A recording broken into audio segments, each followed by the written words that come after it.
Hello everybody and welcome to a new video. As you might be able to tell, I am a little bit sick. I have been sick for the last few days, which is also why this video is going out a little bit later than usual, simply because my voice was so weird that I thought nobody would want to listen to that.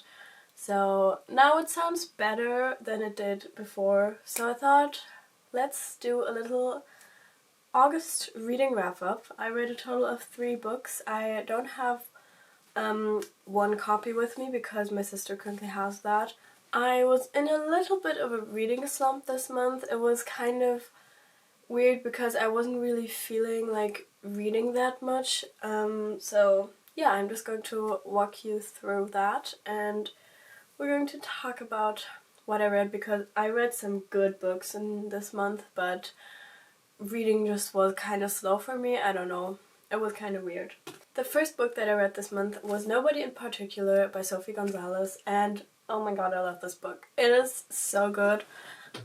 This book basically follows 2 girls named Danny and Rose, and they both attend the same boarding school, and Rose is the princess of this, I think it is a made-up country, but it is kind of in the region of like the United Kingdom, I would say. And it is such a fun story because there are a lot of scandals and just a secret little romance. And what I also kind of compare this to, it is basically the series Young Royals but in Sapphic. And I love Young Royals. I don't know, maybe you watched it. It's a very good show. And it gives off very much the same vibes. So yeah, I really enjoyed this one. I especially loved the like character growth and all of the different challenges that kind of come with dating somebody in a role like this, because you know it's kind of you're instantly in the public and stuff like that, and I thought that was super cool. And then after that I actually started reading The Heroes of Olympus by Rick Riordan, which is the 4th book in the Heroes of Olympus series. No, this one is called The House of Hades and is the 4th book from the Heroes of Olympus. And I read around 180 pages in this, but I suddenly wasn't in a fantasy mood anymore. I was like, no, I kinda don't want to continue this right now, so I stopped reading this one, as you can tell. And I'm definitely going to continue the series probably this fall because I feel like fantasy is just such a good fall genre. Even though this didn't feel very fall-esque because it kind of feels quite summery. So it's kind of set in Italy and Greece, I think.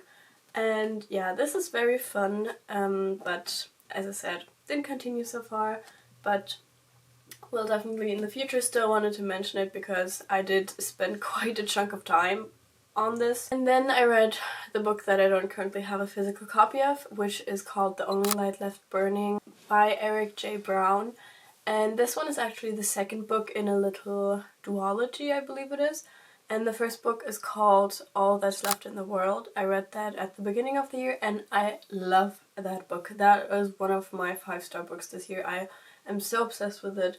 And basically what this world is about is that we follow 2 characters who live in a world that is similar to ours. Like, they basically live in our world, but the twist is that they have something called the super flu, and around like 90% of people or so, or more, I don't know the exact number, died because of that super flu.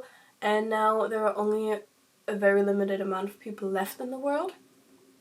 And you follow these 2 boys on how they cope with that, how that has impacted them because they lost people and they now have to fight for their lives. Also because like governments and stuff kind of just broke down because they died because of the flu. And it might sound like it's a really depressing book, which it isn't. It is so just amazing, and I was so captivated by the 1st book because it really shows how people basically just are in like extreme situations, and I feel like that is really how people just are, and was super cool. And in the 2nd book we follow them after the events of the 1st book, and there's a really fun found family, which I absolutely loved, and just new challenges and kind of how they figure out what to do with their future, because there are some complications and some difficulties that I have to deal with, and it is just so cool, and I would definitely recommend that series. And if you read the first book, definitely go ahead and read the second one, because it is so worth it. I still enjoyed the first one a little bit more just because I thought the world was so interesting, but I still think the second one is super worth it. Loved all of the characters, and it was just absolutely amazing. There's only one book left. I read You and Me on Vacation by Emily Henry. If you don't know, I am currently, I don't think I mentioned that, but I'm currently trying to read the rest of her books. I already read Happy Place in one of my earlier videos, you can see. And last year I also read 2 books by her, and now I read this one, and I have to say this one is kind of my least favorite one. I don't really know why. But basically what this is about is that you follow 2 best friends, Alex and Poppy, and they always go on a summer trip every single year, and that's basically it.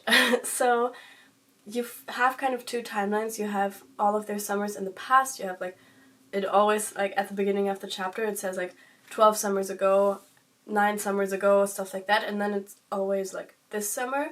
And it is so cool to see like their character growth and also their friendship evolve, because they met, I don't know, 12 years ago I think it was, and then you kind of just follow them, how they become more close. And I really enjoyed that and loved like the 2 timelines and getting more to know about our main character Poppy, because it is from her POV. But the ending was honestly kind of weird to me. This is like not really a spoiler, but there was a conflict, as there always is, I feel like, and I just thought that was like, the conflict just didn't really make sense to me, because I thought that like one more sentence from both of them could have easily resolved that, but instead it just kind of dragged on, and I didn't really understand why. So that was kind of why the book fell flat for me at the end. I really enjoyed the whole summer vibe. I really enjoyed the whole summer vibe. If you are going on vacation just anywhere, I would definitely recommend this one. It's super fun. Yeah, so I really enjoyed the whole idea of them having all of those trips and seeing how they evolved and stuff like that. So that was really fun. It's obviously a romance, so we can all guess what might happen. Those were all of the books that I read in the month of August.